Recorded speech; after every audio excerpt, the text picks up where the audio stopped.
Hello, MD.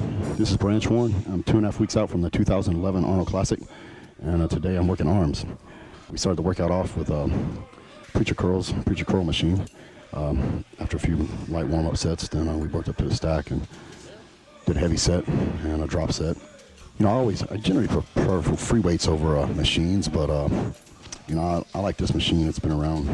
I think this machine is older than I am, actually, but it's a really good machine, and it just doesn't hurt my elbows or my wrists when I do it, and I actually prefer this over the free weight preacher curl. It just feels good. You get a great pump with it, and so we always do that instead of a free weight. You know, we do straight barbell curls. Today, for whatever reason, we didn't. I believe we did them last week. We just changed it up a little bit this time and didn't do them. You know, it does. I think a big complaint a lot of people have with straight barbell curls is it hurts their wrist, but it does hurt my wrist a little bit, I guess. One of my wrists I can't turn all the way out because of surgery I had, but on my elbow. But I can still do them. So just bring the pain, baby. You know, some of my training has stayed the same. You know, I still do the basics, you know, deadlift, you know, heavy bench stuff and squats and all that. But, you know, arm training has evolved a lot from when I first started training. You know, I took the same mentality I applied to my legs and chest and everything and tried to apply that to my arms and had some disastrous results. You know, I used to go super heavy, too heavy on barbell curls, dumbbell curls, things like that. And I ended up having several surgeries, you know, tearing biceps and my bicep and both triceps. So what I've done now is I do a lot of volume training. I do more reps and do a lot more exercises and sets than I used to. Consequently, my arms have made some good improvements. You know, I think I made a lot of improvements since the Arnold last year in my arms just by keep training the way I'm training. I don't go quite as heavy as I used to go, and actually I get a lot better pump and than I used to go when I was going super heavy, and my elbows feel a lot better too.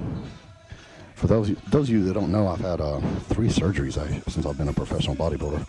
Actually, my first surgery was the year that I turned pro. Before I turned pro, I was 25 years old, and I was doing heavy barbell curls. And I think I had 275 pounds on the bar. It was a cold day, very cold, down in the teens, and Metroflex, the heater doesn't work very well, so it was probably 30, 40 degrees inside the gym, and I was going too heavy, swinging and jerking, and I tore it off the bone.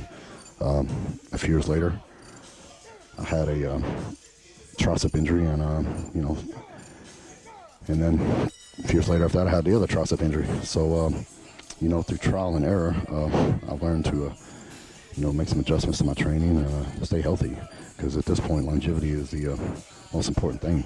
You know, I finally got up on top, and I'm not exactly where I want to be, but I'm knocking on the door, and you know, the last thing I want at this point is any kind of major injury. So, you know, I don't go, like I said, my arm training has definitely evolved over the years, and I think because of that, my arms actually responded and grown even more. You know, there are some exercises that I don't do anymore. You know, overhead skull crushers I used to go real heavy on. I feel it's a great exercise for your tricep, but it's horrible for your elbows. We do still do them, but I'll probably use half the weight I used to use. You know, like I said, we do a lot more volume. I do a lot more reps on skull crushers and a lot more sets than I used to do. But, you know, it doesn't destroy my elbows either. So, and, you know, some things I just don't do, you know, like stiff leg deadlifts. I'll use that example. I don't do those because every time I've done them, I tend to pull a hamstring for whatever reason, my left hamstring. So, you know, I just quit doing them. There's other exercises you can do to make your hamstrings grow without doing that. So, it's in my column this month in the magazine, Master's Class, had a guy ask me, he has 13.5-inch arms, and basically he's asking what he could do to bring his arms up. Well, when I started, my arms were by far my single weakest body part, and you know, so I just you can bring them up. Not everybody can start off with great genetic arms or whatever, you know. Like, I'm gonna use Phil Heath as an example. He's got probably some of the best arms in the business right now, and not that he doesn't train hard, but you know, that's obviously he's genetically gifted in biceps and triceps, and you know, me, that was a very rough body part for me, and that's why I think I have injured my arms so many times, biceps and tricep injuries, because I trained them so hard trying to bring them up that I trained too hard, and I ended up getting hurt. But you know, consistently over the past year, you know, however many years now, I've brought them up, and just you can overcome deficiencies even if you don't have blessed with great genetics. Just if you're willing to work hard enough, long enough, you keep doing the same thing day after day and eating the same food day after day, year after year, you can bring any body part up. And sometimes you just got to work a little harder than the guy next to you. As far as my training goes, I don't have any kind of set protocol. Some guys are very strict. We do 2 warm-ups, then we go heavy or whatever. I'll do as many warm-ups as I need to do until I feel I'm ready to go heavy. The past, Robbie got here this week, and we had some awesome weather. It's in the 70s, I think, during the day, but for the past 3 or 4 weeks before this, we've been real cold, man. 5 degrees, 8 degrees, and I think we got 18 inches of snow in about a 2-week period. So I pulled up to Metroflex one day. It was 12 degrees outside, and it was 21 inside the gym when I got there. So I did a lot of warm-up sets, man. I had like 3 layers of freaking clothes on, and no one showed up, man. It was just me and Brian in the gym. So I did a lot of warm-up sets before I started going heavy on anything. So I don't have any kind of set standard, man. I just I train by feel. When I feel I'm ready, my body and joints are loosened up, ready to go, then I go. Days in August when it's 100 degrees in there, then 1 or 2 sets, and I'm usually ready to go. I get a lot of questions about dieting. Got a lot of guys ask me, what do you do? How do you get over being starving and waking up in the middle of the night? And, you can't sleep because you're so hungry. Man, basically, there's no answer for it, bro. That's just part of it. If you want to be a bodybuilder, time to cowboy up, because that's just the name of the game, man. That's what separates first and second place, man. Those that can handle the diet, those that can't. I mean, you go to shows and you see a lot of big guys walking around, but how many of those big guys ever get in really, really good shape?